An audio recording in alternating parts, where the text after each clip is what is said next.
Alright, boys and girls, we're back. We're about to start a new chapter. In this chapter, we're going to talk about the atomic theory. We're going to start with two men that lived about 2,500 years ago. Democritus and Aristotle. We're going to start with Democritus. People at his time were already wrestling with the idea of what the smallest unit of matter might be. Democritus thought that you could take a piece of matter and cut it into smaller and smaller and smaller pieces until you would finally get a piece so small it was no longer cuttable. It was uncuttable.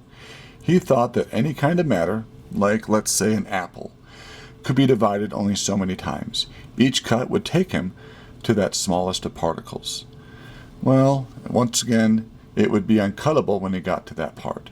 He called that uncuttable piece an atom. So let's draw a picture of an apple here.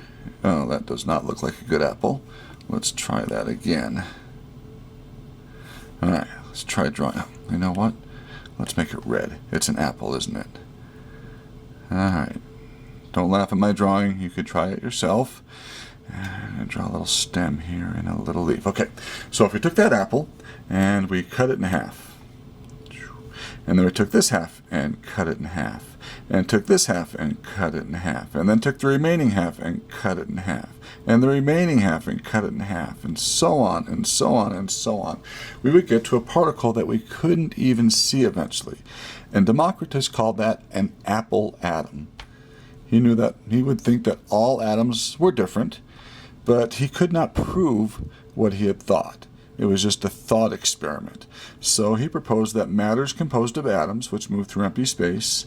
He thought atoms were solid, homogeneous, indestructible, and indivisible. That means once you get to the size of an atom, you cannot split it into anything smaller. Different kinds of atoms have different sizes and shapes. So an atom that would make up an apple would have a different size and shape than an atom maybe that made up a tree. Size, shape, and movement of atoms determine the properties of that matter. Once again, Democritus offered no proof of his theory. Then, Aristotle. He disagreed vehemently with Democritus' thought. He believed that empty space cannot exist. He believed that matter was made up of 4 elements. Perhaps you've heard of them: earth, fire, air, and water. Now, what differentiated him from Democritus is that he proposed experiments that he felt could prove his theory. So, if we take a look at his 4 elements, once again, air, water, earth, and fire, and we looked at a tree, and we said to ourselves, how could this tree be made up of only those 4 elements, earth, air, fire, and water? Well, a couple of them are pretty obvious. For instance, what if you kept water from this tree? Yeah, absolutely. The tree would wither and die. Also, when you cut a tree or cut into a tree, don't you see sap leaking from that tree, which obviously is made up of water? Okay, so we can prove the tree was made of water. Well, the earth one's also easy. Where did all this stuff come from that became the tree? Well, obviously it came from the earth. Now, by the way, we know that's not true today, but once again, think about this. Put yourself back in Aristotle's time. It would be very easy to convince someone that earth made up the mass of a tree. So obviously that tree had earth stuff in it. And then think of this. What about when that tree falls down and dies? What does it turn back into eventually? It turns back into earth. So he was able to convince people that yes, that tree was composed also of earth. Fire, that's another easy one to prove. If we cut off a limb of this tree and brought it near the fire, what would happen to the limb of that tree? Well, obviously it would start creating more fire, wouldn't it? Trees burn. So trees obviously must be made up of fire. So he proved to individuals that that tree had water, earth, and fire in it. And of course, air is another simple one to prove. If we deprive that tree of air, what will eventually happen to that tree?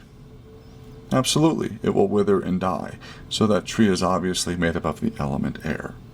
Now, so powerful were Aristotle's views that they dominated scientific theory for about 2,000 years. It wasn't until the 17th century where other scientists began to question Aristotle's belief. 2 of them were Robert Boyle and Sir Isaac Newton. Both of them published articles stating their belief in the atomic nature of elements. Remember the atomic nature? Democritus? Now, once again, their work offered no proof. They could not disprove or prove that matter was composed of these tiny indivisible particles because they were so tiny no one could see them. Now, there was some work done a little bit later by a man named Anton Lavoisier.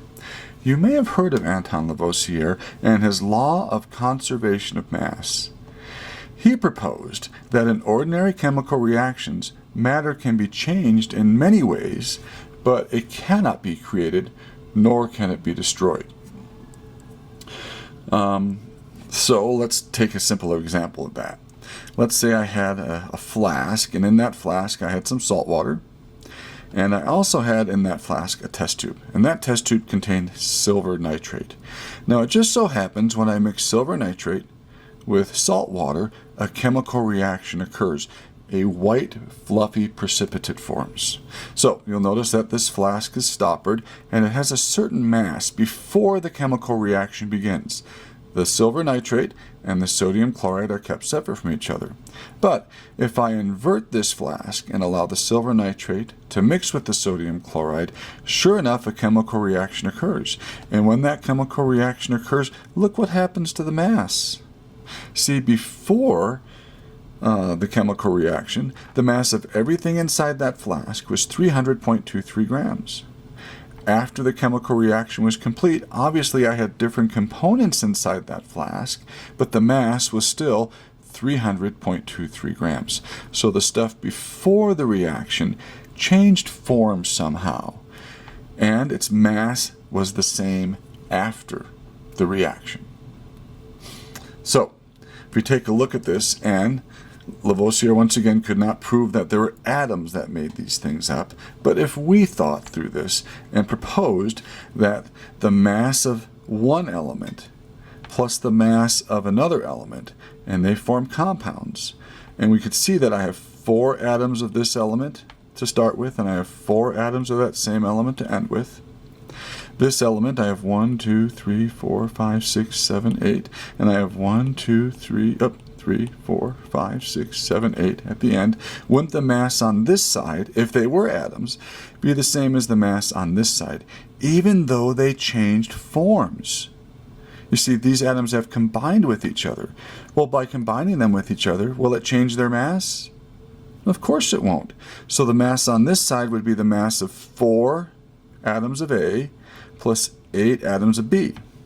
And if you count these up, there are 1, 2, 3, 4 atoms of A, and 1, 2, 3, 4, 5, 6, 7, 8 atoms of B.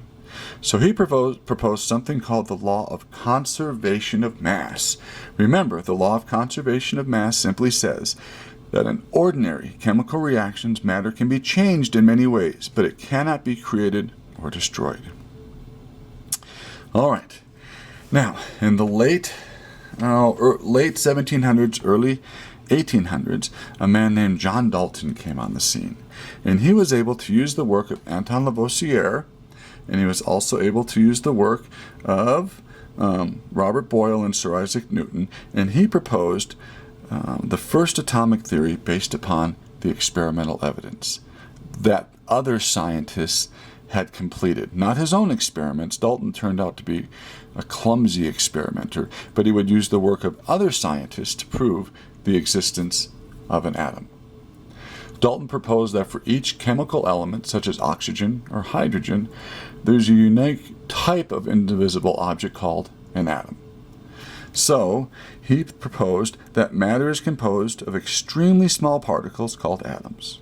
Atoms are indivisible and indestructible. By the way, does this sound familiar so far? Yeah, it sounds like our Greek philosopher Democritus that we talked about at the beginning of this lecture. Atoms of a given element are identical in size, mass, and chemical properties. So if I start with an atom of maybe oxygen, all oxygen atoms, according to John Dalton, would be the same in size and weight. So if they started off by themselves and combined with another element at the end, their size and their weight would be the same. atoms of a specific element are different from those of other elements. So atoms of oxygen might be different, well, they are different according to Dalton, than atoms of hydrogen. You can see obviously in this illustration the hydrogen atoms are much smaller than the oxygen atoms. No two atoms are alike, and atoms of the same element are identical to each other according to John Dalton. Atoms combine in simple whole number ratios to form compounds. Take a look at our example up above from Anton Lavoisier's work. Didn't we have, let's see, 1, 2, 3, 4 of these, once again, plus 8 of these, ended up making 4 of these. So it's a 4 to 8 to 4 ratio. Well, those are pretty whole numbers, but can't I reduce that to a 1 to 2 to 1 ratio? Yeah, and when these atoms combine with each other, for every one of these big ones, don't I have 2 of these smaller ones? All right, in chemical reactions, atoms are separated, combined, or they can be rearranged with each other. Dalton is credited with the first atomic theory based upon experimental evidence. So keep that in mind. John Dalton. Now, his theory became known simply as the billiard ball model of the atom. So, if I had an atom of, let's pretend that this is oxygen, it would look like a billiard ball. A billiard ball is like when you play pool, a pool ball, like an 8 ball or a cue ball. These balls right here of atoms of, let's pretend this is oxygen, would be different than these other balls of hydrogen. Okay, so we simply called it the billiard ball model. You couldn't get any smaller than an atom of a particular element. Okay? All right. Next time we get together, we're going to talk about the nature of the atom, and we're going to talk about other experiments that have been completed to show that in reality Dalton wasn't completely correct. That atoms can actually be broken down into smaller particles, particles that we would call subatomic particles. Perhaps you heard of them in your junior high class. Protons, neutrons, and electrons. We'll talk about those next. See you then. Bye-bye.